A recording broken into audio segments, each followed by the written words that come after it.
महाराज जी, प्रयागराज आगमन पे आपका स्वागत है। इस अवसर पर क्या संदेश देना चाहेंगे? प्रयाग में तो समस्त तीर्थ इस समय और समस्त देवता वास कर रहे हैं। माघ मकर तरफ जब होई तीरथ पति आओ सब कोई। देव धनुष किन्नर नरसैनी सादर मज्जहि सकल त्रिवेणी। त्रिवेणी तीर्थ आज प्रयाग में तो सारे देवी देवता इस समय आते हैं। और माघ मास का अपना एक जो है तपस्या का स्थान है। इसमें जो है कल्पवासी 1 महीने तक जो है भगवान की सेवा करते हैं, पूजा अर्चना वंदना करते हैं। और समस्त जो है सनातनी लगभग जो है भारत भूमि में जहाँ जो रहते हैं वो इस प्रयागराज में आकर के अमावस्या, बसंत पंचमी, मकर संक्रांति इन पर्वों पर आकर स्नान करते हैं। तो प्रयाग तो जो भी प्रयाग में वास कर ले, प्रयाग का सानिध्य मिल जाए, प्रयागराज मात्र कहीं भी स्मरण कर ले उसको पुण्य भागी हो जाता है। तो हमारा भी बड़ा पुण्य स्थापित हुआ कि हम जो है तीर्थराज प्रयाग की पावन भूमि पे आ पाए।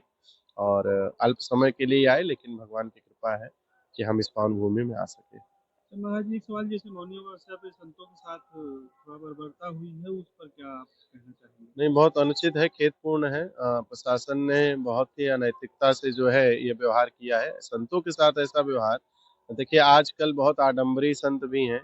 उनके विषय में तो हम चर्चा क्या करें। बहुत सारा मेले के द्वारा लोगों को दृष्टि में आ रहा है कि इतना आडंबर फैलाया जा रहा है। वो संत की दृष्टि में तो नहीं आते हैं, लेकिन जो संत हैं, सच्चे संत हैं, जो सच में जो है सनातन की परंपरा को आगे बढ़ा रहे हैं और सनातन के प्रति अगर कभी किसी प्रकार का राजनीतिक दबाव होता है तो उसपे भी अपना हस्तक्षेप करते हैं।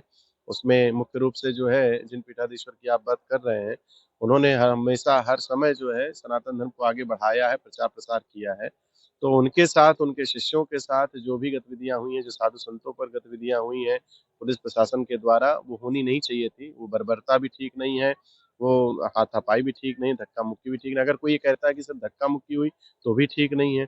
संतों का ही ये मेला है, संतों का ही ये जो है प्रयाग स्नान का कुंभ महापर्व है, ये महापर्व है।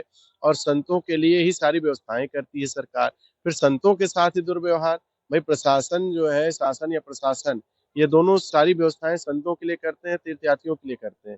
अगर तीर्थयात्री और संतों की ही अव्यवस्था होने लगे, उनके साथ ही दुर्व्यवहार होने लगे, तो फिर प्रयाग में मेले में आएगा कौन? अगर संत ही इसका निरादर करने लगेंगे, आज उन्होंने अनशन कर दिया, और इस तरह से अगर जो है हर संत के साथ दुर्व्यवहार होगा, तो फिर हर संत जो है मेला छोड़ करके जाना चाहेगा, फिर आगे से मेले में आएगा कौन?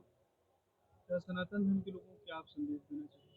हम यही चाहते हैं कि आडंबरों से बचें, और जो शुद्ध संत हैं, तपस्वी संत हैं, जो सनातन धर्म की परंपरा को बनाकर रखे हैं, और जो वेद परंपरा के अधिकृत होकर के, धर्मपरायण होकर के, यहाँ मेले में भी मैंने देखा अन्य समाज के लोग, अन्य पंथ के लोगों को भी स्थान दिया जा रहा है।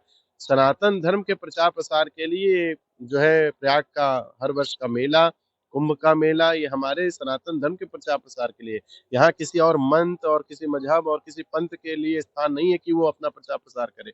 उनके लिए समाज में और अनेक जगह स्थान हो सकता है, लेकिन माघ मेला शुद्ध सनातनी परंपरा का स्थान है। इसलिए सनातन धर्म की परंपरा को बढ़ाने के लिए, सनातन धर्म के जो है ग्रंथों को, सदग्रंथों को, उनकी कथाओं को सनातन धर्म की परंपराओं में लोगों को डालने के लिए ही, इस सनातन धर्म के प्रचार प्रसार के लिए ये माघ मेला जो है सनातन धर्मियों के लिए होना चाहिए। और मैं यही कहूंगा कि जो सनातन धर्म से प्रेम करते हैं, जो कल्पवास कर रहे हैं, जो नित्य गंगा मैया का आचमन पूजन अर्चन वंदन कर रहे हैं, वो सब सनातनी भगवान की कृपा के पात्र बने और भगवान को जो है श्रद्धा रखें, प्रेम रखें, विश्वास रखें, और आगे बढ़ करके भगवान को जो है नित्य निरंतर सेवा करते रहें।